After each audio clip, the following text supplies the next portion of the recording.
Bismillahirrahmanirrahim. Assalamualaikum warahmatullahi wabarakatuh. Alhamdulillahirrahmanirrahim. Kali ini kita akan melanjutkan pembahasan pemrograman dasar kita. Dan pada kali ini kita akan mempelajari mengenai operator. Nah, adapun yang akan kita pelajari di hari ini bertujuan melalui pertemuan ini mahasiswa diharapkan yang pertama mengetahui macam-macam operator di C, yaitu yang akan kita pelajari nanti antara lain operator assignment atau penugasan, operator aritmatika, operator increment dan decrement, operator relasi dan logika, operator bitwise, kemudian precedent dan associativity dari operator. Kemudian juga selain Anda mengetahui macam-macam operator, nanti juga mampu menggunakan operator-operator tersebut di bahasa C dengan tepat. Nah, untuk operator ini sebenarnya kita sudah beberapa kali memakai ya, baik itu di praktikum atau di kelas. Nanti kalau yang kemarin di slide saya yang terdahulu itu seperti di program FPB. Nah, ini ada di sini ada contoh beberapa operator ya, ada tiga baris. Jadi di sini while sisa sama dengan bilangan 1 modulus bilangan 2. Nah, ini sama dengan ini juga merupakan operator. Bilangan 1 atau modulus ini juga operator. Tidak sama dengan ini juga operator, gitu ya. Kemudian bilangan 1 sama dengan bilangan 2 sama dengannya juga operator. Di bawahnya pun juga seperti itu. Tapi masing-masing operator ini berbeda jenis. Ya, nanti jenis-jenisnya apa saja yang akan kita pelajari di hari ini. Nah, sebelum kita masuk jenis-jenisnya, kita harus ketahui dulu deskripsi dari operator. Dan istilah yang lain yang berhubungan dengan operator adalah operan. Ya. Jadi operator adalah simbol yang mengolah nilai pada operan. Ya, seperti ini. C sama dengan A tambah B. Ya. Dalam pemrograman C, ya, simbol sama dengan dan tambah ini adalah operator. Sedangkan A, B, dan C adalah operan. Gitu ya. Nah, operator yang kita pelajari hari ini dapat dibedakan menjadi 3 jenis. Ya, dan ini didasarkan kepada jumlah operannya ada berapa. Gitu ya. Jadi, untuk unary operator ini operannya 1. Ya, jadi operannya cuma 1, operatornya 1, gitu ya. Itu unary. Kemudian ada binary. Binary itu 2 operan. Jadi operannya ada 2, operatornya 1. Itu binary operator. Kemudian ternary operator. Ya, jadi operator yang operannya itu ada 3. Oke, unary operator memerlukan 1 operan, binary operator memerlukan 2 operan ya, sedangkan ternary memerlukan 3 operan. Nah, macam-macam operator yang kita pelajari yang pertama adalah assignment atau penugasan. Kemudian operator aritmatika, operator increment dan decrement, kurung buka kurung tutup, relasi logika, dan operator bitwise. Kita akan membahas satu persatu mulai dari operator penugasan atau operator assignment. Nah, operator assignment atau penugasan ini termasuk binary operator, berarti dia membutuhkan 2 operan. Nah, dia digunakan untuk memberikan nilai kepada suatu operan. Jadi sintaksnya itu adalah operan 1 sama dengan operan 2. Jadi nilai dari operan 2 itu diberikan kepada operan 1 atau dikopikan kepada operan 1. Operan di sebelah kiri harus memiliki address seperti variabel. Sedangkan operan di sebelah kanan bisa suatu bentuknya ya, bisa berupa konstanta, berupa variabel lain, ataupun ekspresi atau fungsi. Ya, contohnya adalah X sama dengan 2. Nah, ini operator penugasan adalah sama dengan, gitu ya. Operannya, operan 1 adalah X, operan 2 adalah 2. Bentuknya, tadi seperti penjelasan yang sebelumnya, bentuknya, yang operan 2 itu bisa jadi konstanta, bisa jadi variabel lain, bisa jadi ekspresi, ya. X sama dengan 2 kali Y itu ekspresi, bisa jadi fungsi, X sama dengan sin Y misalkan. Operan satunya itu seperti variabel, operan 2-nya itu bisa jadi bentuknya konstanta, variabel lain, ekspresi atau fungsi. Nah, di penjelasan saya yang terakhir, kita ingat, 2 ini kan konstanta. Ya. Jadi memang 2 itu termasuk literal atau konstanta literal, ya tipenya integer kan gitu ya. Oke, tipe hasil operasi disesuaikan dengan tipe operan sebelah kiri. Jadi di sini dicontohkan misalkan operan sebelah kiri ini X, dia tipenya integer, dia artinya dia nggak bisa menerima nilai koma, nanti akan dibulatkan. Ya. Walaupun ya, operan sebelah kanannya ini hasilnya sebenarnya 7/2 ya, 7/2 itu kan 3,5, 3,5. Walaupun dia hasilnya 3,5, tapi karena hasil operasinya itu harus disesuaikan dengan tipe operan sebelah kiri, maka nilai X itu bukan 3,5, tapi nilai X itu 3. Begitu ya. Nah, contoh yang lain seperti ini. Ketika operan sebelah kiri ini tipenya float, float Y sama dengan 3. Aslinya nilai yang dimasukkan itu 3 titik tanpa koma. Tapi karena operan satunya ini nilainya float, maka dia nilai Y itu akan sama dengan 3,000. Nah, gitu ya. Jadi tipe hasil operasi ini disesuaikan dengan operan yang sebelah kiri. Kemudian selanjutnya ada operator aritmatika. Operator aritmatika ini digunakan untuk melakukan operasi matematika.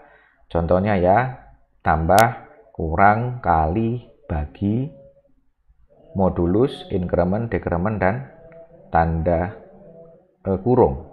Nah, contohnya A sama dengan 10 modulus 3.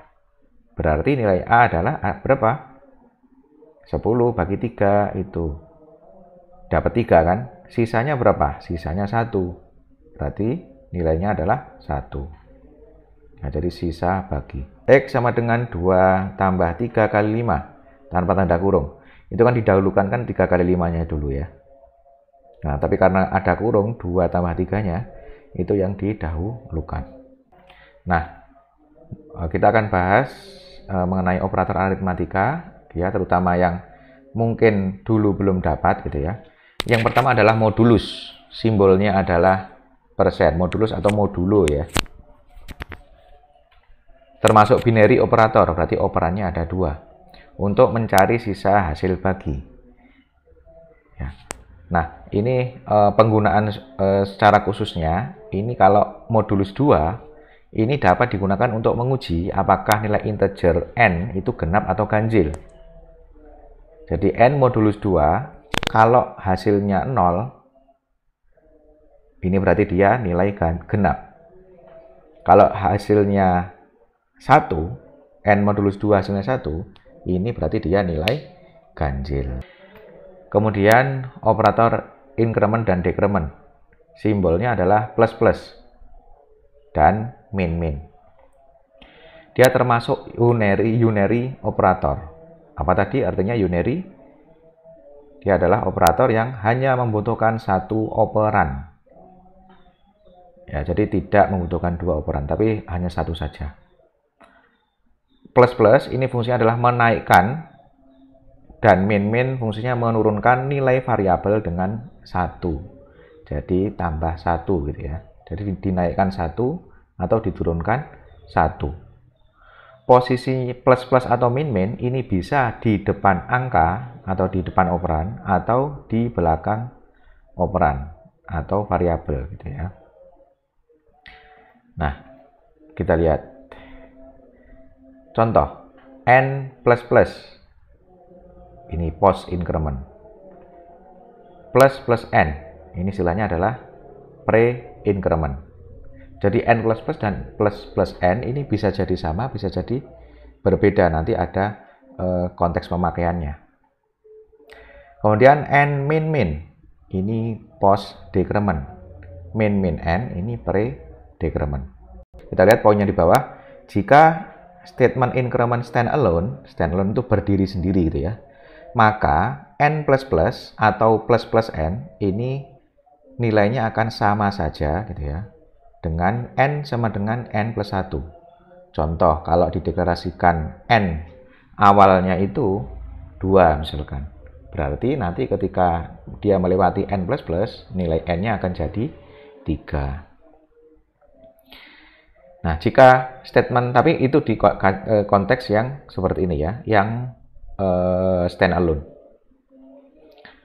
Nah, di sini poin kedua adalah jika statement decrement standalone, maka n-min atau min n ini sama saja, nanti artinya n sama dengan n-1.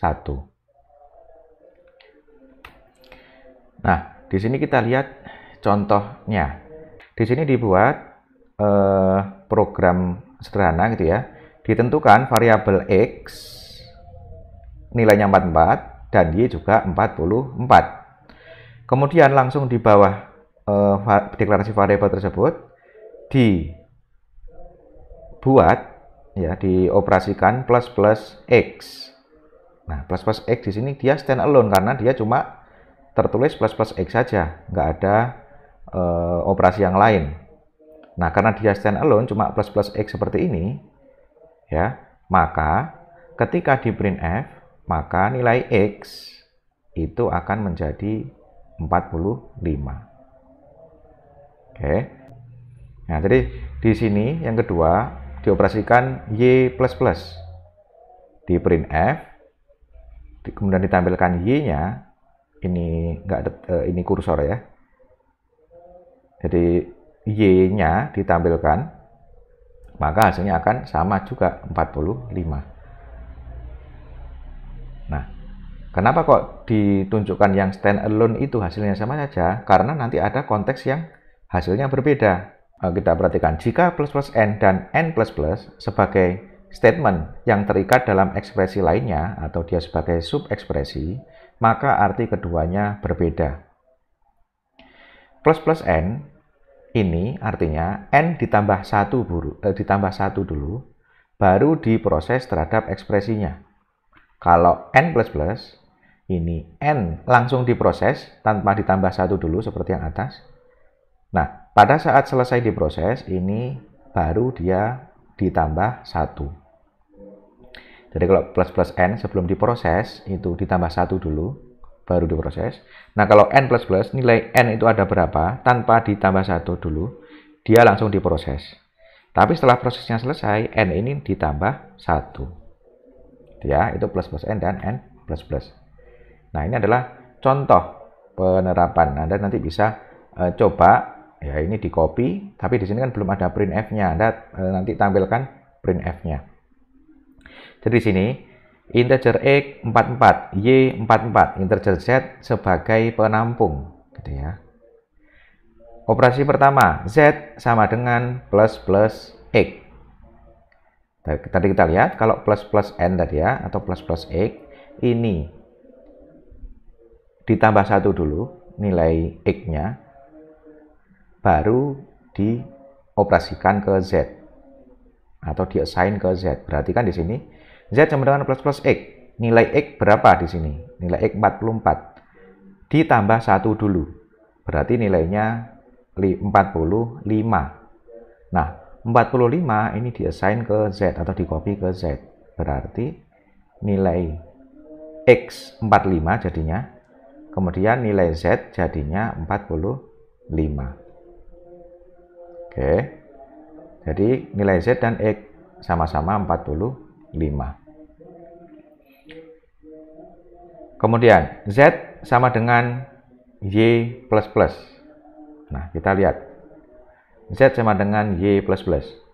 Y plus plus. Y ini nilainya berapa? 44. Berarti nilai Y apa adanya tadi itu di-assign atau di-copy ke Z. Jadi Z nilainya 44. Baru kalau sudah di-assign ke Z, Y ini ditambah 1. Jadi Z-nya 44, Y-nya akan 44 ditambah 1. Sehingga Z nilainya 44 dan Y nilainya 45. Itu perbedaan plus plus N dan N plus plus kalau dia sebagai atau ada kombinasi ekspresi yang lainnya. Tapi kalau dia berdiri sendiri, itu akan sama saja bentuknya. Oke. Kemudian di sini ada alternatif penulisan. Setiap ekspresi yang bentuknya variabel sama dengan variabel operator ekspresi itu akan bisa dirubah atau diganti format penulisannya menjadi variabel operator sama dengan ekspresi. Ini sering disebut sebagai combine operator. Nah, ini adalah contoh-contohnya. A sama dengan A plus B ini bisa ditulis sebagai A plus sama dengan B. Jadi kalau nanti ada A plus sama dengan B itu berarti A sama dengan A plus B, gitu ya. Nah ini sama juga yang bawahnya. A sama dengan A min B itu bisa ditulis A min sama dengan B. Dan seterusnya sampai bawah. Nah, kemudian masih terkait combine tadi. Ada di sini contoh soal. X kali sama dengan Y tambah 1. Nah, ini kira-kira artinya yang seperti yang bagaimana? Nah, kalau yang kita lihat sintak aturan yang sebelum tadi, ya, kalau X kali sama dengan Y plus 1, itu berarti yang A, gitu ya. X sama dengan X kali dalam kurung Y tambah 1. Oke. Kemudian, di sini ada operator relasional. Operator relasional ini membandingkan dua nilai, tapi hasilnya true atau false. Simbolnya, kita lihat, kita membandingkan operan 1 apakah sama dengan operan 2. Ini berarti simbolnya sama dengan. Kalau operan 1 apakah tidak sama dengan operan 2, ini tidak, atau tanda seru sama dengan. Ini tidak sama dengan. Lebih kecil, lebih besar, lebih kecil sama dengan, lebih besar sama dengan, gitu ya. Terus kemudian yang terakhir adalah conditional assignment. Oke, ini adalah operator relasional.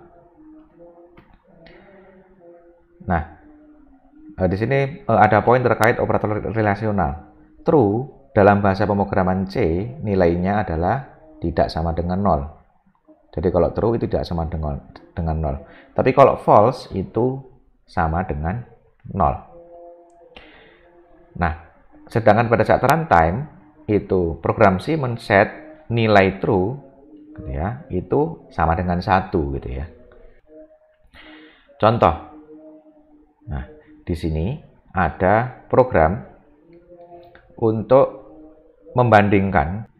Di sini ada beberapa perbandingan.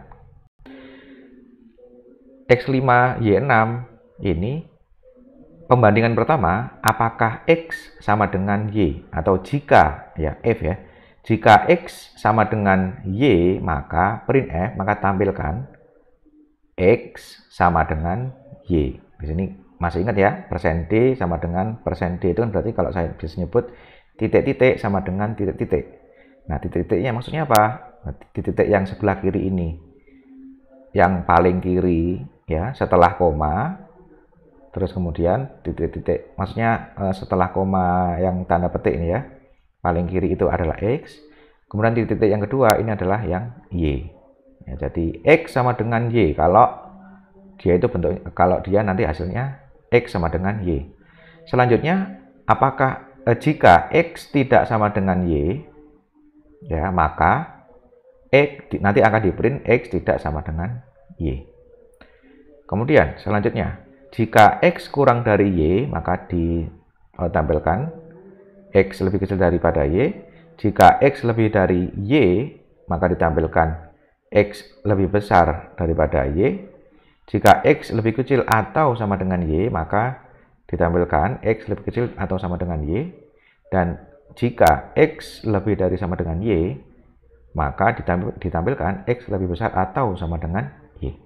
Nah, dari keenam operator relasional ini, kira-kira mana yang nanti bisa dieksekusi oleh program? Ya, tentu saja kalau yang sama dengan kan nggak dieksekusi karena dia nggak sama dengan. Oleh karena itu yang print itu tidak dieksekusi. Yang tidak sama dengan ini dieksekusi kan, karena 5 dan 6 ini tidak sama kan ya. Berarti yang if tidak sama dengan Y ini dieksekusi. X kurang dari Y dieksekusi karena memang 5 kurang dari 6. X lebih dari Y, dia tidak dieksekusi karena 5 tidak kurang dari 6. X kurang dari atau sama dengan Y, ya dia dieksekusi karena 5 kurang dari 6, walaupun ada sama dengannya tapi dia kurang dari 6. Dan yang terakhir, X lebih dari sama dengan Y itu tidak dieksekusi karena dia tidak lebih dari dan tidak sama dengan. Nah, nanti hasilnya seperti ini. Jadi yang dieksekusi hanya yang operator relasional yang dia itu kondisinya true atau kondisinya betul. Gitu ya. Ini penggunaan operator relasional. Contoh ya. Di sini integer X sama dengan 20 lebih besar dari 10. Nah, integer X, deklarasi variabel X, kemudian X di assign nilainya X apa? Nilainya X ini pakai operator relasional gitu ya. 20 apakah lebih besar dari 10? Nah, berarti kan hasilnya true. Memang 20 lebih besar dari 10, berarti nilainya X ini 1.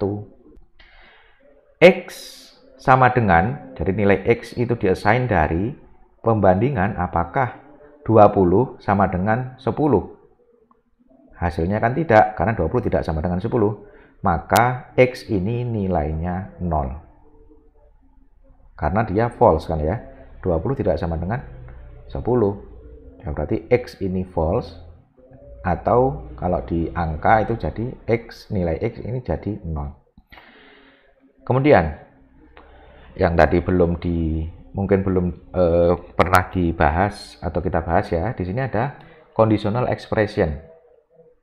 Dia tetap masuk dalam operator relasional ya, tapi kalau kita ingat tadi di tabel yang paling bawah ya. Jadi ada conditional expression. Conditional expression ini menggunakan ternary operator. Masih ingat tadi ternary operator itu apa? Yaitu operator yang memanfaatkan 3 operan.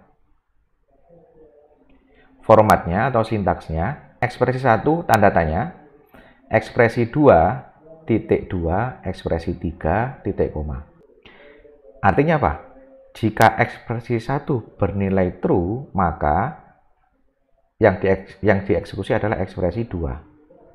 Kalau ekspresi 1 bernilai false, ya, maka yang dieksekusi adalah ekspresi 3.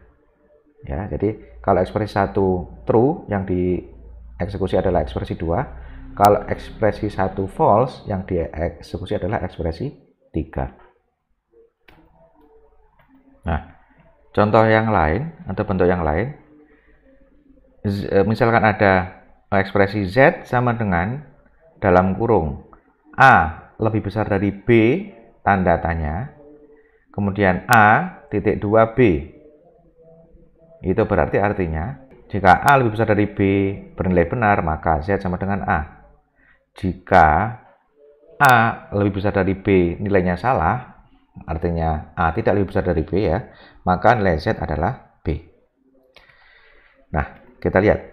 Sekarang pemanfaatan conditional expression di dalam program. Di sini menentukan nilai absolut. Nilai absolut itu kalau misalkan nilai positif ya dianggap nilai positifnya itu sendiri berapa. Kalau nilai negatif itu negatifnya tidak dianggap gitu ya, nilai absolut. Di sini ada 2 variabel yang dideklarasikan adalah variabel bilangan, variabel bil, dan variabel abs atau absolut gitu ya. Di sini ditangkap masukan dari pengguna di scanf, ditempatkan dalam bilangan. Dia tipenya adalah desimal ya, atau persen D. Tipenya integer ya, tapi ya. Oke. Jadi dimasukkan dalam bill. Abs sama dengan, ya operasinya ya, abs sama dengan bill masukan dari pengguna tadi, apakah lebih besar dari 0. Kalau dia artinya lebih besar dari 0 itu kan dia nilai positif ya. Kalau dia lebih besar dari 0, maka ditampilkan nilai itu sendiri apa adanya gitu ya. Tapi kalau bill-nya tidak lebih besar dari 0, atau dia itu bilangan negatif, misalkan memasukkan negatif 1 gitu ya, maka masukkan atau hasilnya adalah main bill. Artinya apa? Kalau masukannya itu negatif 1, di sini dioperasikan main negatif 1, kan berarti jadinya positif. Gitu ya. Jadi di print F nilai absolutnya adalah ditampilkan variabel abs-nya. Nah, contohnya adalah bentuknya seperti ini. Masukkan bilangan integer. Misalkan saya masukkan min 2. Min 2 ini nilai absolutnya adalah 2. Ya, jadi di sini min 2 kalau lewat operasi sini min 2 ini kan apakah bilangan ini lebih besar dari 0? Hasilnya kan false, dia tidak besar dari 0 min 2 ini. Maka yang dijalankan adalah yang operasi min bill. Berarti min 2 itu hasilnya adalah 2. Gitu. Kemudian untuk operator logika kita akan lanjutkan di part selanjutnya dari video. Untuk video yang part 1 ini saya akan akhiri terlebih dahulu. Assalamualaikum warahmatullahi wabarakatuh.